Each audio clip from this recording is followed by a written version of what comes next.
সপ্তাহের শ্রেষ্ঠ দিন জুমার দিন, জুমার নামাজ পড়ার জন্য জামে মসজিদে আসার ও বসার তৌফিক দান করেছেন। এই জন্য সকলে শুকরিয়া আদায় করে বলি আলহামদুলিল্লাহ। আমি আজকে যে বিষয়টি নিয়ে আলোচনা করব, এই বিষয়টি হলো আল্লাহ পাকের নিয়ামত। আল্লাহ পাকের নিয়ামত নিয়ে আলোচনা করব। এর মধ্যে সবচেয়ে বড় নিয়ামত কোনটা? আল্লাহ পাক পৃথিবীতে আমাদেরকে যত নিয়ামত দান করছেন, এর মধ্যে সবচেয়ে বড় নিয়ামত কোনটা? সেই বড় নিয়ামতটা নিয়ে আলোচনা করব। যেটা বড় নিয়ামত, ওইটাই কি আমরা বড় মনে করি, না অন্য নিয়ামতকে আমরা বড় মনে করি?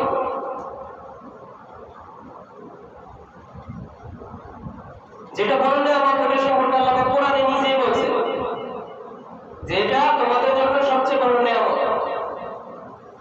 অথচ আমরা কিন্তু ওই নিয়ামতটাকে সবচেয়ে বড় নিয়ামত মনে করি না। দুনিয়াতে আমরা মনে করি সবচেয়ে বড় নিয়ামত সুস্থতা। সুস্থতা বড় নিয়ামত না? অনেক বড় নিয়ামত। বলে সুস্থতা কত বড় নিয়ামত? পৃথিবীতে একজন নবী ছিলেন, আপনারা জানেন, মুসা নবী। নাম শোনেন না? মুসা আলাইহিস সালাম আল্লাহ পাকের সাথে অনেক কথা বলতেন।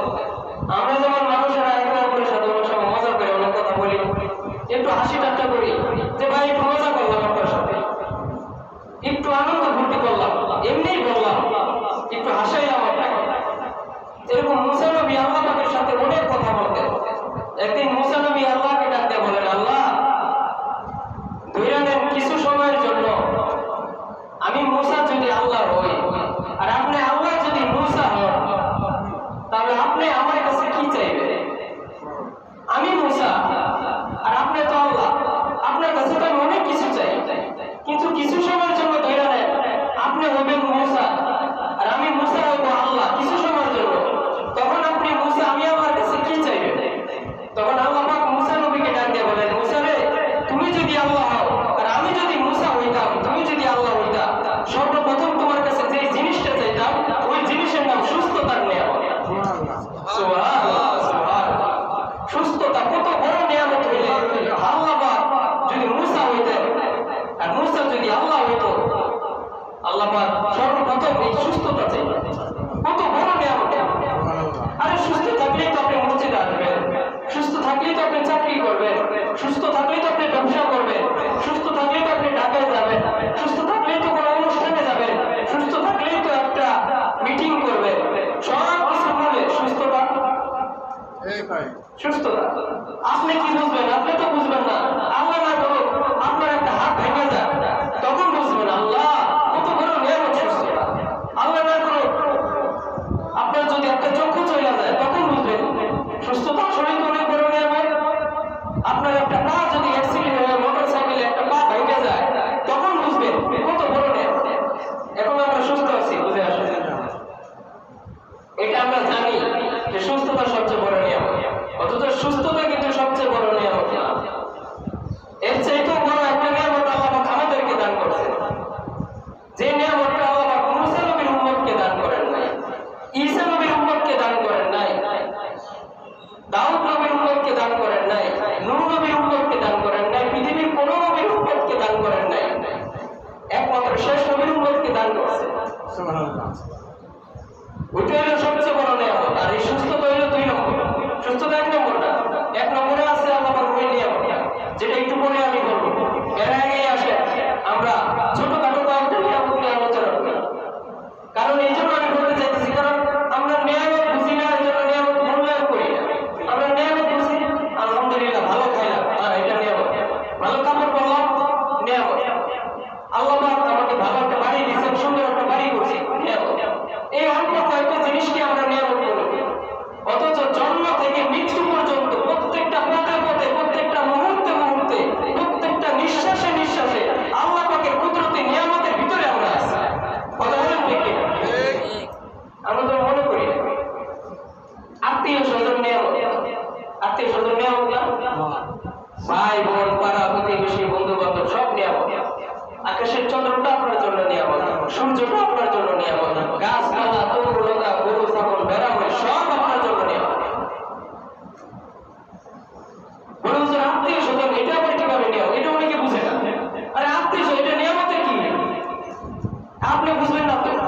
আপনার তো আত্মীয় আছে, আল্লাহ না করুন আপনার যদি কোনো আত্মীয় না থাকে, আপনার চাইনার কোনো আত্মীয় নাই, আমিও কোনো আত্মীয় নাই, ভাই বোন, মা বাপ, ছেলে মেয়ে, স্ত্রী, কোনো আত্মীয় বলতে আপনার কেউ নাই। আপনি পৃথিবীতে একা, আপনার কোনো আত্মীয় নাই। তখন বুঝবেন আল্লাহ আত্মীয় কত বড় নিয়ামত। এখন তো বুঝবেন না, আপনার চতুর্দিকে আত্মীয় স্বজন, আপনি কিভাবে বুঝবেন? এই এলাকার কত মানুষ, যদি এরকম হয় এই এলাকা আপনি একা, এই এলাকা আর কোনো মানুষ নেই, তখন বুঝবেন আল্লাহ সমাজের মানুষ কত বড় নিয়ামত। সমাজের মানুষ থাকতো, তাদের সাথে ঝগড়া করতাম, তাদের সাথে খারাপ ব্যবহার করতাম, ঝামেলা মনে হতো। এখন তো বুঝতেছি সমাজের মানুষ কত বড় নিয়ামত, আত্মীয় স্বজন কত বড় নিয়ামত। তো যার মা নাই সে বুঝে মা কত বড় নিয়ামত, যার বাবা নাই সে বুঝে বাবা কত বড় নিয়ামত। অনেকের আছে বিবাহ শাদী করছে, ছেলে হয়েছে মেয়ে হয়, 30 বছর আগে বিবাহ করছে, মেয়ে আর হয় না, আল্লাহ তার ঘরে মেয়ে দেয়নি, সে বুঝে মেয়ে কত বড় নিয়ামত। আর একটু বাড়ান কারণ আমরা বলতে দোয়া করব, কারণ বলতে আরেকটু বাড়ান তাকে উল্টে তো মা বাবা নিয়ামত। আপনার মা বাবা দুনিয়াতে আছে, এই জন্য আপনি বুঝতেছেন না মা বাবা কত বড় নিয়ামত। আল্লাহ না করুক দুনিয়া থেকে আপনার মা বাবা চলে যাক, তখন বুঝছেন হুজুর আসলে তো ওটা অনেক বড় নিয়ামত, থাকতে বুঝে আসে না। চন্দ্র নিয়ামত, কি ব্যাপার চন্দ্র নিয়ামত বুঝে আসে না। প্রতিদিন সূর্য ওঠে, সূর্য যে নিয়ামত বুঝে আসে না। একদিন যদি সূর্য না ওঠে, রৌদ্র না আসে, জামা কাপড় শুকাইতে না পারি, আর যদি দিন না আসে, সকাল ফজরের টাইম হইল সেই রাত্র রয়ে গেল, জোহর হইল সেই রাত্র রয়ে গেল, আসর হইল সেই রাত্র রয়ে গেল, দিন আর হয় না। তখন বুঝবেন দিন কত বড় নিয়ামত, তখন বুঝবেন এই সূর্যের আলো কত বড় নিয়ামত। এই দিন হয় রাত্র হয়, আমরা যত গুনাহ করি আল্লাহ পাক ধারাবাহিকভাবে এই দুনিয়াটা চালাইতেছে। আমাদের গুনাহের কারণে এই সূর্যের আলো বন্ধ করে দেয় না, আমাদের গুনাহের কারণে চন্দ্রের আলো বন্ধ করে দেয় না, আমাদের গুনাহের কারণে রৌদ্র বন্ধ করে দেয় না, আমাদের গুনাহের কারণে আলো হাওয়া বাতাস আমাদের জন্য বন্ধ করে দেয় না। কিন্তু আমরা যে গুনাহ করি রে ভাই, আমরা যে পরিমাণ গুনাহ করি, এই আলো বাতাস বন্ধ করে দেয় যে পরিমাণ গুনাহ আমরা করি। যাই হোক, এবার আসেন 3.5 হাত বডি, মাথার চুল, এটা কি আল্লাহ পাকের নিয়ামত না? আল্লাহু আকবার, কত বড় নিয়ামত। তো গিয়ে দেখবেন ঢাকা শহরে বিভিন্ন মোড়ে, চৌরাস্তার মোড়ে বড় বড় সাইনবোর্ড, সাইনবোর্ডে কি লেখা? একটা মানুষের মাথা দেওয়া, সেখানে লেখা টাক মাথায় চুল উঠে। মানে টাক মাথায় কিভাবে চুল উঠে একটা মেডিসিন অ্যাডভার্টাইজ। ওই সাইনবোর্ড দেখলে ওই লোকের ভালো লাগবে যে লোকের মাথায় চুল নাই, যার কোনোদিন জীবনে মাথায় চুল উঠে না, তার তো বুঝে আসে চুল কত করে নেওয়া। এক জায়গায় গেলে মানুষ বলে চান্দু ছিল আইছে, টাক বেলা আইছে, সে বুঝে চুল কত করে নেওয়া। ওই সাইনবোর্ড যদি আপনি দেখেন আপনার কত একটা ভালো লাগবে, আপনার তো চুল আছে। এবার আসেন চক্ষু, চোখ কত করে নেওয়া। সামান্য 5 মিনিটের জন্য, আরে বাবা 1 মিনিটের জন্য আপনি চোখটাকে বন্ধ করেন, আর মনে করেন চিরদিনের জন্য আমার চোখ চলে গেছে, আমার সাথে আর কোনো চোখ নাই, এই কথা মনে করে 1 মিনিটের জন্য আপনি চোখটা বন্ধ রাখেন, তখন বুঝবেন চোখ কত বড় নিয়ামত, কত বড় নিয়ামত চোখ, তখন বুঝবেন। ওই অন্ধ ব্যক্তিকে জিজ্ঞেস করে চোখ কত বড় নিয়ামত। হুজুর গান্ধী দিন কি বলেন জানেন? যে এক একটা চোখের ভিতরে আল্লাহ পাক 13,000 কুদরতি ক্যামেরা ফিট করেছে। সুবহানাল্লাহ, 2 চোখে 26,000 কুদরতি ক্যামেরা ফিট করেছে। আরে পৃথিবীতে যত বড় ক্যামেরাই দেখেন, পৃথিবীতে সবচেয়ে বড় পাওয়ারফুল ক্যামেরার নাম চোখ। এই চোখের চাইতে পাওয়ারফুল ক্যামেরা, চোখের চাইতে বেশি পাওয়ারফুল ক্যামেরা পৃথিবীতে আজ পর্যন্ত কেউ বানাইতে পারে নাই, কিয়ামত পর্যন্ত পৃথিবীতে কেউ বানাইতে পারবে। এই চোখ এত বড় পাওয়ারফুল ক্যামেরা। এই চোখ দিয়ে আমরা কি করি, কি দেখি রে ভাই, কি দেখার জন্য আল্লাহ পাক এই চোখ দান করেছে? একটু চিন্তা করে দেখেন। আমি ওইদিকে যাবো না, এবার নিচে আসেন না। পৃথিবীর যে কোনো খাবার আপনি হাতে লাগাইবেন, আপনি কি এটা বুঝবেন এটা বাসি না টাটকা? বুঝবেন না, মাথায় লাগাবেন, বাসি না টাটকা বুঝবেন না। তো না, এত বড় একটা নিয়ামত, পৃথিবীর যে কোনো খাবার, যে কোনো জিনিস এই নাকের সামনে আনবেন, সাথে সাথে আপনার নাক সাক্ষী দিতে দেরি হবে না এই জিনিসটা বাসি না টাটকা, মিঠা না চোখা।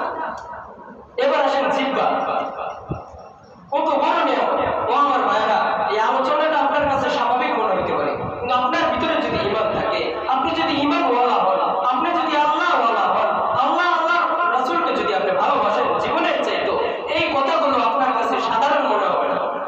আপনি ভাববেন আল্লাহ আমাকে এত বড় একটা অঙ্গ দান করছেন, জিহ্বা, এত দামি একটা অঙ্গ, এটা তো স্বাভাবিক কোনো অঙ্গ না।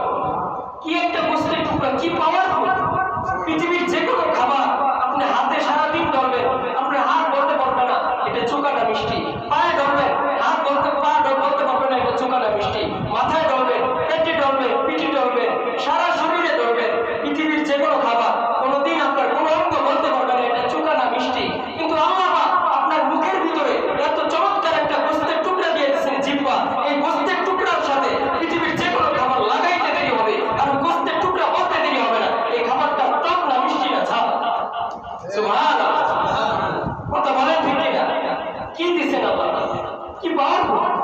আল্লাহ না করবে জিহ্বাটা যদি কেউ খাইতে হয়, আপনার যদি জিহ্বা না হতো তখন তো পৃথিবীর কোনো খাবারের স্বাদ আপনি পাইতেন না। কত বড় নিয়ামত আল্লাহ পাক আপনাকে দিয়ে রাখছে, আর এই নিয়ামত দিয়া মানুষকে আমরা কি বলতেছি, কি বলতেছি আমরা?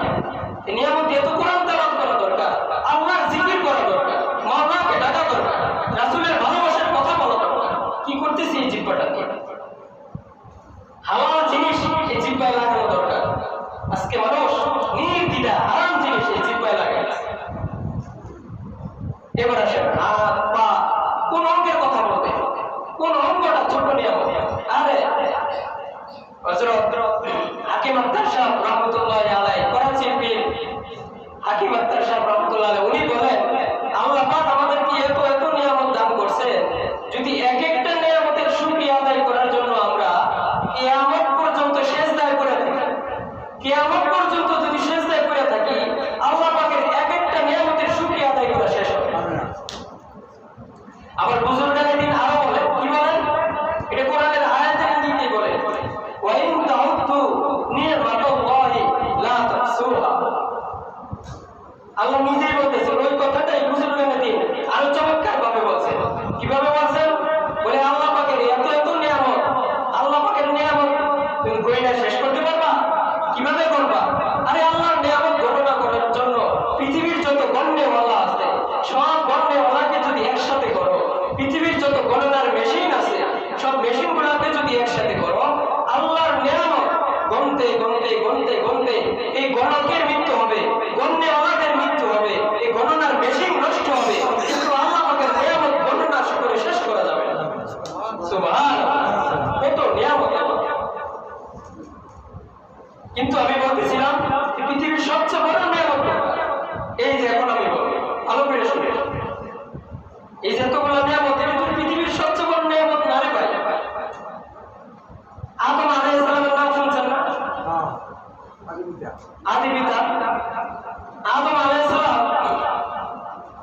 জান্নাতে ছিলেন অনেকদিন, আপনারা জানেন, ছিলেন না? একদিন আল্লাহকে ডাক দিয়ে বলে, আল্লাহ আমার একটা কথা মনে হয়েছে আপনাকে বলতাম। আল্লাহ বলেন কি বলবেন? বলে আল্লাহ বুঝি না, জান্নাতের যেদিকেই তাকাই ওইদিকে আপনার নামের পাশে একটা নাম দেখি। বলে আপনার নামের পাশে একটা নাম দেখি, বুঝলাম না কারবার। আরে পৃথিবীতে আপনি আর আমি ছাড়া তো পৃথিবীতে কেউ নাই, ভিন্ন আরেকজন কে আসলো যার নামটা আপনার নামের পাশে, এই লোকটাকে বলে কি দেখো? বলে আল্লাহ জান্নাতের যেদিকেই তাকাই ওদিকে দেখি লা ইলাহা ইল্লাল্লাহ, পাশে মুহাম্মাদুর রাসূলুল্লাহ। আল্লাহু আকবার, আল্লাহু আকবার। আল্লাহ পাক বলেন, আদম এই নামটা কি শুধু জান্নাতেই দেখছো না আরো কোথাও দেখছো? বলে কেন?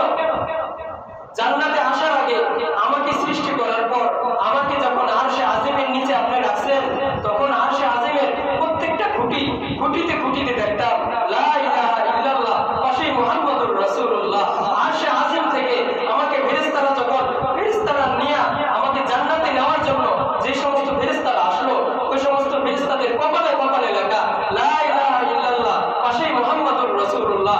আল্লাহ কি বলবো, জান্নাতে প্রবেশ করার সময় জান্নাতের গেটে দেখলাম লা ইলাহা ইল্লাল্লাহ, পাশেই মুহাম্মাদুর রাসূলুল্লাহ। জান্নাতের প্রত্যেকটা খাবারের উপরে লেখা লা ইলাহা ইল্লাল্লাহ, পাশেই মুহাম্মাদুর রাসূলুল্লাহ। জান্নাতের প্রত্যেকটা ইটের উপরে লেখা লা ইলাহা ইল্লাল্লাহ, পাশেই মুহাম্মাদুর রাসূলুল্লাহ। জান্নাতের প্রত্যেকটা হুর গিলমানের কপালে কপালে লেখা লা ইলাহা ইল্লাল্লাহ, পাশেই মুহাম্মাদুর রাসূলুল্লাহ। জান্নাতের প্রত্যেকটা গাছের ডালে ডালে পাতায় পাতায় লেখা লা ইলাহা ইল্লাল্লাহ, মুহাম্মাদুর রাসূলুল্লাহ। আল্লাহ এই লা ইলাহা ইল্লাল্লাহ তো বুঝলাম, কিন্তু এই মুহাম্মাদুর রাসূলুল্লাহ এই লোকটাকে বুঝলাম না।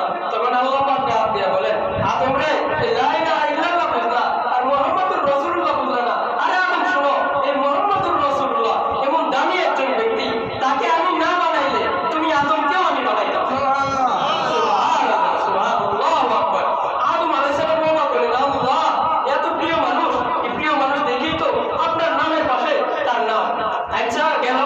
জান্নাতে দীর্ঘদিন থাকলেন। দীর্ঘদিন থাকার পর কোন এক ভুলের কারণে আপনারা জানেন আদম আলাইহিস সালাম জান্নাত থেকে বের হয়ে গেলেন। দীর্ঘদিন, একদিন, 2 দিন, 5 দিন, 10 দিন, অনেক দিন, আরে 1 বছর, 2 বছর, 50 বছর, 100 বছর ক্ষমা চাই আল্লাহর কাছে। আল্লাহ, এই ভুলের কারণে জান্নাত থেকে বের হইলাম, ক্ষমা করে দেন আল্লাহ। আল্লাহ তো ক্ষমা করে না, আল্লাহর পক্ষ থেকে কোনো ক্ষমার ঘোষণা আসে না। এইভাবে 300 বছর আল্লাহর কাছে কান্নাকাটি করছেন, আল্লাহ আপনি আমাকে ক্ষমা করে দেন, ক্ষমা করে দেন। আল্লাহ ক্ষমা করেন নাই। 350 বছর পর আদম নবী আল্লাহকে ডাক দিয়ে বলেন, আল্লাহ আপনি তো ক্ষমা করবেন না, একটা কথা মনে হয়েছে, আপনি অনুমতি দিলে বলতাম। বলে কি কথা? বলে এতদিন কান্নাকাটি করলাম, আপনি আমাকে ক্ষমা করলেন না। বলে আল্লাহ, ও যে জান্নাতে ঢোকার সময় জান্নাতের গেটে আপনার নামের পাশে যে একটা নাম দেখছিলাম, আল্লাহ নিশ্চয়ই খুব প্রিয় ব্যক্তির নাম, এই নামের উসিলা আপনি আমাকে ক্ষমা করে দেন। আল্লাহ পাক ডাক দিয়ে বললেন, আরে আদম, এতদিন তুমি কোথায় ছিলা? আরে 350 বছর তো দূরের কথা, 3.5 ঘন্টা তো তোমার কান্নাকাটি করার দরকার নাই। যখন তোমাকে জান্নাত থেকে বের করছি, ঠিক সেই মুহূর্তে এই নামের উসিলা নিয়ে যদি আমি আল্লাহর কাছে ক্ষমা চাইতাম, আমি আল্লাহ তো তোমাকে সাথে সাথেই ক্ষমা করে দেব। সুবহানাল্লাহ, সুবহানাল্লাহ। ও আমার ভাইরা, এটাই বলতেছিলাম, রাসূল সাল্লাল্লাহু আলাইহি সাল্লামকে, বিশ্ব নবীকে আল্লাহ পাক আমাদের জন্য নবী বানায়া পাঠাইছে। এটাই আমাদের জন্য সবচেয়ে বড় নেয়ামত। লাকাদ মান্নাল্লাহু আলাল মুমিনিনা ইয বা'আসা ফীহিম রাসূলা। আল্লাহ পাক বলেন, আরে মুসা নবীকে তোমাদের জন্য নবী বানায়া পাঠাই নাই, ঈসা নবীকে বানাই নাই, ইদ্রিস নবীকে না। আরে মুহাম্মদ সাল্লাল্লাহু আলাইহি সাল্লামকে তোমাদের জন্য নবী বানায়া তোমাদের জন্য সবচেয়ে বড় নিয়ামত আমি আল্লাহ পাঠাই দিলাম। রাসূল সাল্লাল্লাহু আলাইহি সাল্লাম আমাদের জন্য নবী, এটাই আমাদের জন্য সবচেয়ে বড় নিয়ামত। সেই নিয়ামতের কি কদর আমরা করি, সেই নিয়ামতের কতটুকু মূল্যায়ন আমরা করি। যে নবীর উম্মত হওয়ার জন্য অন্য নবীও কান্নাকাটি করছে, যে নবীর উম্মত হওয়ার জন্য, সেই নবীর উম্মত আমরা বিনা চাওয়াতে, বিনা দরখাস্তে আমরা সেই নবীর উম্মত হয়ে গেলাম। আর সেই নবীর কি কাজ আমরা করতেছি, কয়টা সুন্নাত আমরা পালন করতেছি। ও আমার ভাইরা, আমরা অনেক দামি, অনেক দামি। কেন দামি? এই বিশ্ব নবীর উম্মত হওয়ার জন্য। আর এই বিশ্ব নবীকে আল্লাহ পাক সবচেয়ে বড় নিয়ামত হিসেবে আমাদের জন্য পাঠিয়েছে। আরে মুসা নবীর উম্মত তো এই নিয়ামত পায় নাই, পাইছে? পৃথিবীর কোন উম্মত এই নিয়ামত পাইছে? পায় নাই। আরে অন্য নবী কান্নাকাটি করে এই নিয়ামত পায় নাই, আর আমরা কান্নাকাটি ছাড়া বিনা দরখাস্তে যে নিয়ামত পাইছি, সেই নিয়ামতের মূল্যায়ন আমরা কেন করি না? কেন সেই রাসূলের আদর্শ ধরি না? নিজের দাম নিজে না বুঝলে অনেক মুশকিল রে ভাই। তো আমরা দামি বিশ্ব নবীর উম্মত হওয়ার কারণে। আরেকটা হিসেবে আমরা দামি মানুষ হওয়ার কারণে।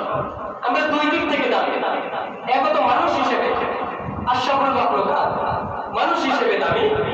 2 নম্বর, আল্লাহ পাক যে বলেছেন, লাকাদ মান্নাল্লাহু আলাল মুমিনিন, বিশ্ব নবী মুহাম্মদ সাল্লাল্লাহু আলাইহি সাল্লামকে আমাদের জন্য নবী বানায়া পাঠাইছেন, সেই হিসেবে আমরা দামি। আচ্ছা, বিশ্ব নবীর উম্মত হিসেবে আমরা দামি, এটা বুঝলাম। তো মানুষ হিসেবে কেন দামি, এটা তো আমরা কিন্তু অনেকেই জানি না। জিজ্ঞেস করলে বলবো, না হুজুর বুঝছি তো, আমরা মানুষ দামি। গরু ছাগল কি আর দামি হইব? ভেড়া মহিষ কি আর দামি হবে? তারা তো আর দামি হবে না। আমরা মানুষ, এজন্য দামি, এটাই তো উত্তর দেবে না। আমরা এই জন্য দামি। বলো কেন দামি? এই আসমানটা কে বানাইছে? বলেন, আসমানটা কে বানাইছে? আল্লাহ পাক বানাইছেন না?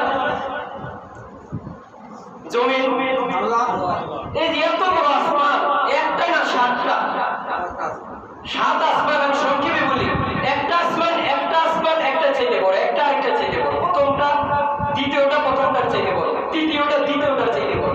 এইভাবে সবচেয়ে বড় আসমান হলো 7 নম্বর আসমান। তো এক আসমানের তুলনা আরেক আসমান কত বড় জানেন? বলে বিশাল বড় একটা স্টেডিয়াম, একটা মাঠ, বিশাল বড় একটা মাঠ, যে মাঠে কোনো দর্শক নাই, কেউ নাই, শুধু একটা ফুটবল মাঠের মাঝখানে, ওই ফুটবলটার তুলনায়, ওই মাঠের তুলনায় ফুটবলটা যতটুকু, বলে দ্বিতীয় আসমানের তুলনায় প্রথম আসমান ততটুকু। সুবহানাল্লাহ বলে। এরকম দ্বিতীয় আসমানের তুলনায় দ্বিতীয় আসমান ততটুকু, এরকম প্রত্যেকটা আসমান। যাই হোক, এত বড় আসমান আল্লাহ পাক সৃষ্টি করছে। কিভাবে সৃষ্টি করছে? মিস্ত্রি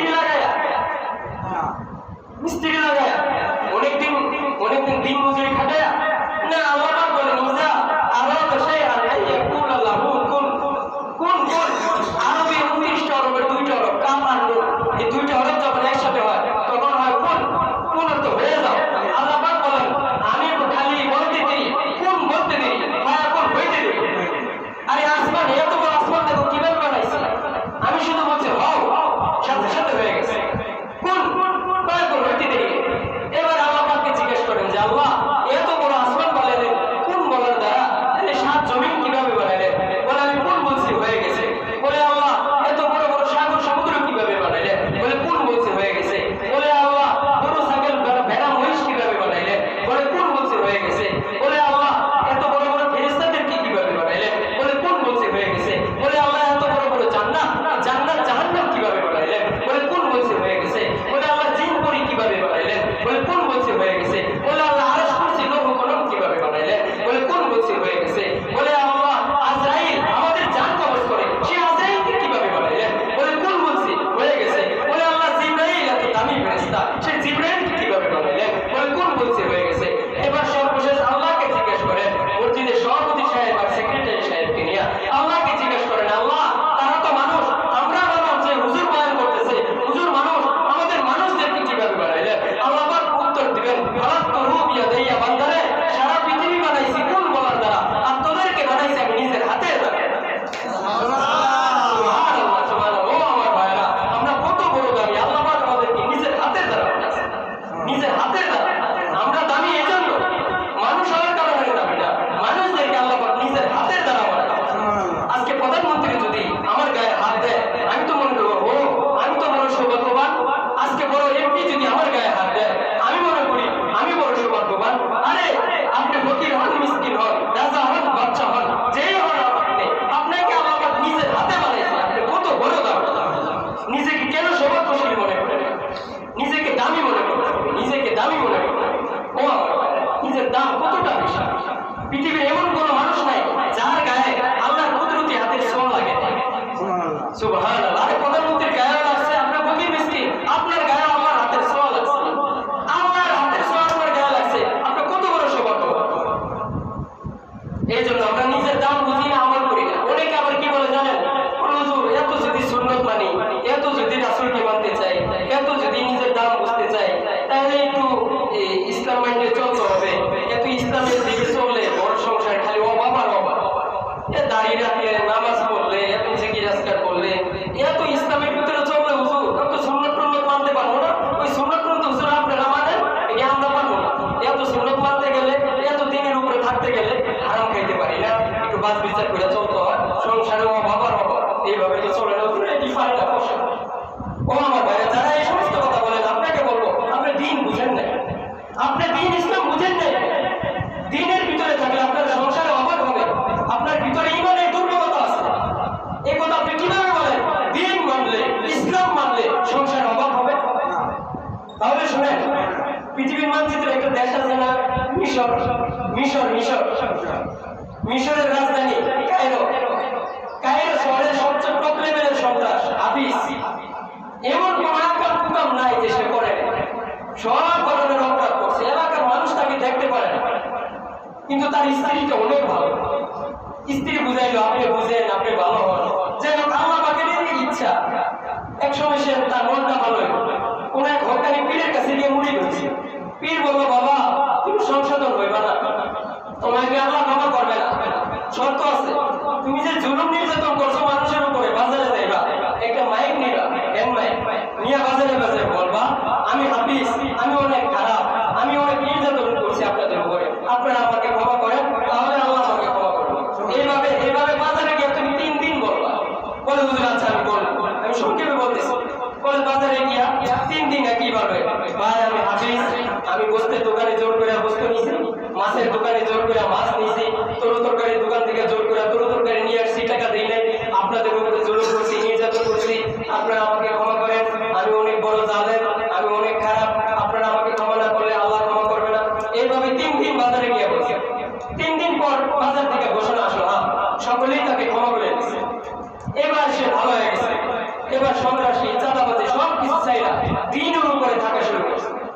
দাঁড়িয়ে রাখে, নামাজ পড়ে, জিকির করে, তালিমে যায়, হালকায় যায়। এবার তার সংসারের অভাব, ওই যারা বলেন অভাব দিনের উপরে থাকলে তাদেরকে বুঝাইতেছে। একদিন রাত্রে কি রান্না করবে, ঘরে কোনো বাজার নেই। স্ত্রী বলল, স্বামী গো, আগে তো চাঁদাবাতি করতেন, অভাব হইত না, এখন দিনের উপরে আসছেন, ভালো কথা, তো রাত্রে কি খাইবেন, ঘরে কোনো খাবার নেই, একটু বাজার করে, একটু ব্যবস্থা করে। সে বলতেছে, স্ত্রী গো, আমি এক মালিকের চাকরি করি, আমার মনে হয় মালিক বেতন বোনাস একসাথে দিবে, একটু দেরিতে দিবে নাকি একসাথে দিবে। আমি এখন যাইতেছি মালিকের কাছে, বাজার করে আমি ঘরে বের। সে মালিক দ্বারা বুঝেছে সে উপরের মালিক, আর স্ত্রী তো বুঝছে দুনিয়ার কোনো মালিক, হয়তো কোনো কোম্পানিতে চাকরি নিচ্ছে। সে গেল আসরের নামাজ পড়ার জন্য, আসরের নামাজ পড়লো। আসরের নামাজ পড়ার পর এবার সবাই মসজিদ থেকে বের হয়, সে তো আর মসজিদ থেকে বের হয় না। সে মাথাটা নিচে করে মালিকের দরবারে কাছাকাছি করে, মালিক মালিক,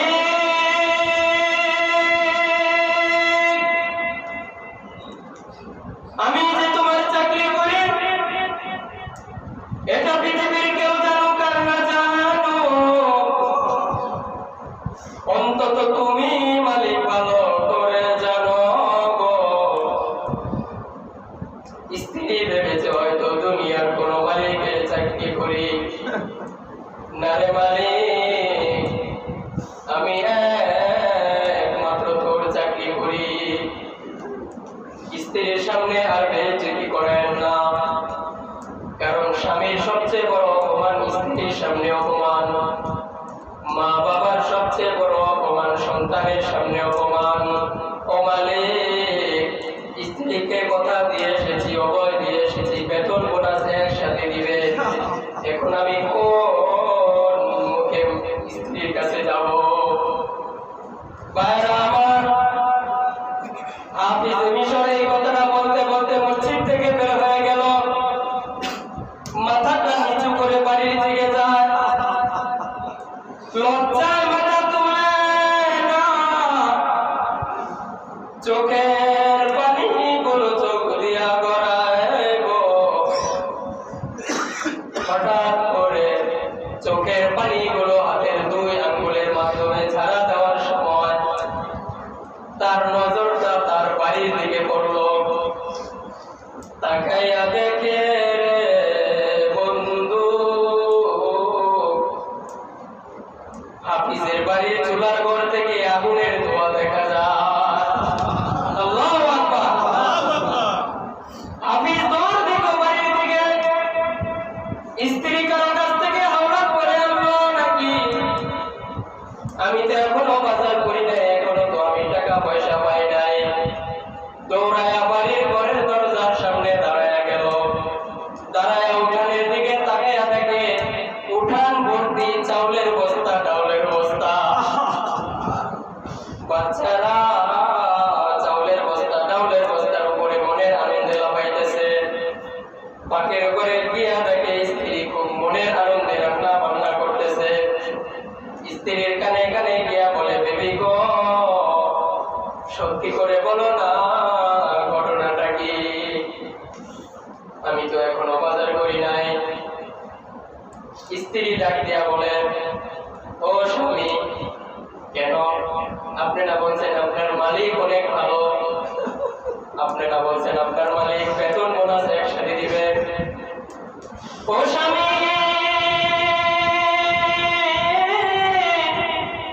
আপনি বিশ্বাস করবেন কিনা জানি না, আপনি চলে যাওয়ার পর দুইজন লোক চলে আসলো, আকারে ছোট, গায়ে শরীরের শক্তি অনেক বেশি। আমার মন বলে তারা মানুষ না, তারা ফেরেশতা।